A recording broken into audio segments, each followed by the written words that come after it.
Bismillahirrahmanirrahim. Assalamualaikum warahmatullahi wabarakatuh. Innal hamdalillah nahmaduhu wa nasta'inuhu wa nastaghfiruh wa na'udzu billahi min shururi anfusina wa min sayyiati a'malina.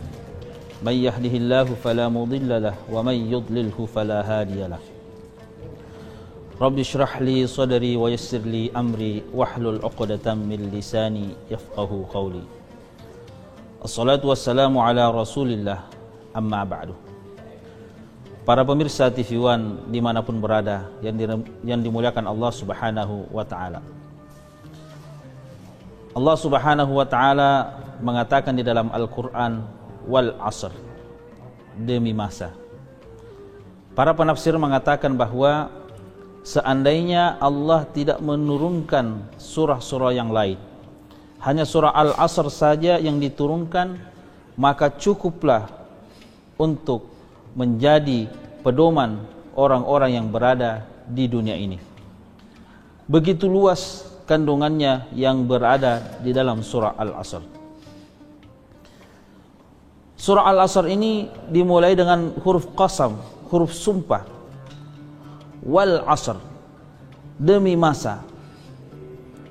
Para penafsir mengatakan bahwa setiap Allah bersumpah di dalam Al-Quran, maka itu adalah merupakan sesuatu hal yang sangat-sangat penting yang Allah ingin sampaikan.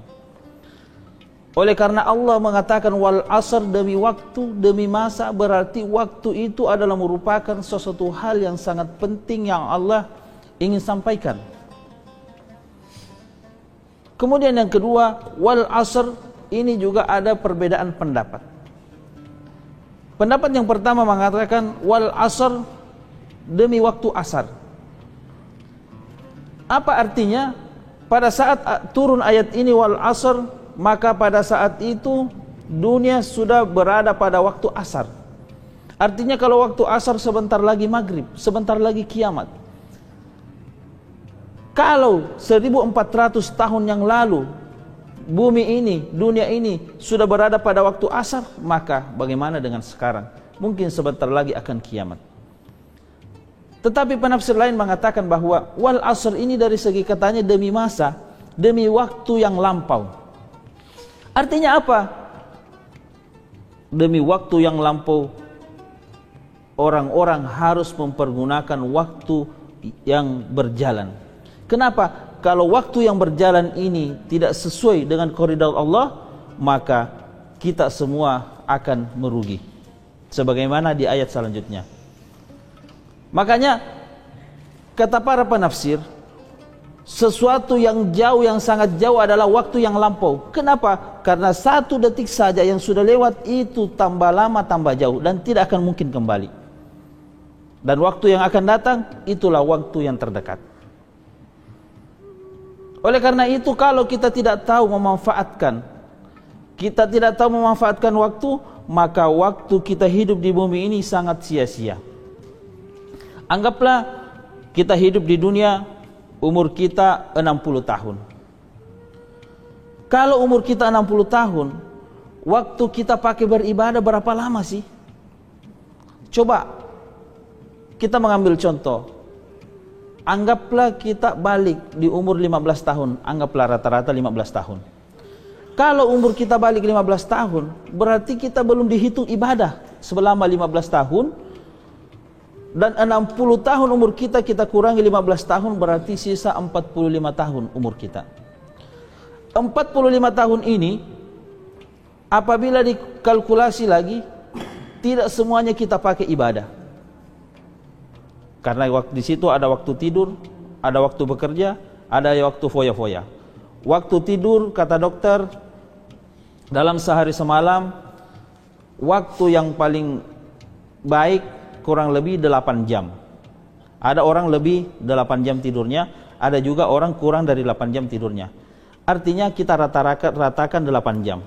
Berarti sepertiga dalam sehari semalam kita menggunakan waktu itu untuk tidur. Kalau 60 tahun kita kurang sepertiga, berarti 20 tahun waktu itu kita pakai untuk tidur. 45 tahun dikurang 20 tahun, sisa 25 tahun lagi. Kemudian waktu kita bekerja. Waktu kita bekerja, anggaplah kita bekerja berangkat jam 7 pagi, pulang sampai di rumah jam 4. Anggaplah kita ambil yang terkecil, kita bekerja mulai dari jam 8 sampai jam 4 sore.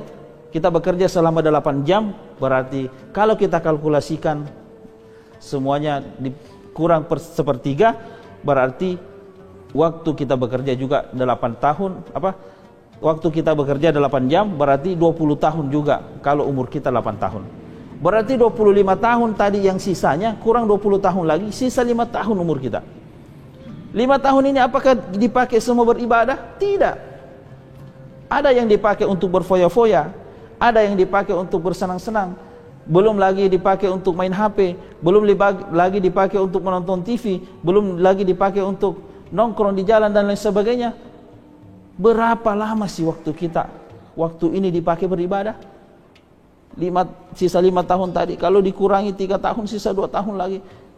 Sungguh akan merugi kalau kita tidak memanfaatkan waktu sebaik-baiknya. Oleh karena itu, hadirin yang dimuliakan Allah Subhanahu wa taala, para pemirsa TV One yang dirahmati Allah Subhanahu wa taala. Kalau kita tahu caranya agar supaya waktu kita ini bernilai ibadah, maka itu sangat baik. Pertama, apabila kita ingin bekerja, yang tadinya nilai pekerjaan kita ketika kita pergi bekerja tidak bernilai pahala, tetapi kata Nabi, barang siapa yang memulai dirinya dengan bismillah, berangkat bekerja bismillahirrahmanirrahim, kemudian dia niatkan segala jeripayanya, dia niatkan hanya kepada Allah Subhanahu wa taala, hasil dari jeripayanya dia niatkan untuk menafkahi keluarga, insya Allah itu akan bernilai ibadah. Kemudian waktu tidur juga, apabila kita berdoa sebelum tidur sebagaimana tuntunan Rasulullah sallallahu alaihi wasallam, kita membaca surah Al-Ikhlas sebelum tidur, membaca surah Al-Falaq sebelum tidur, membaca surah An-Nas sebelum tidur, kemudian kita membaca Ayatul Kursi, membaca salawat, membaca subhanallah walhamdulillah wala ilaha illallah wallahu akbar, kemudian kita tidur, insyaallah tidurnya pun berpahala. Oleh karena itu, hadirin yang dimuliakan Allah Subhanahu wa taala, jangan sampai waktu yang telah berlalu, waktu yang lewat ini sia-sia.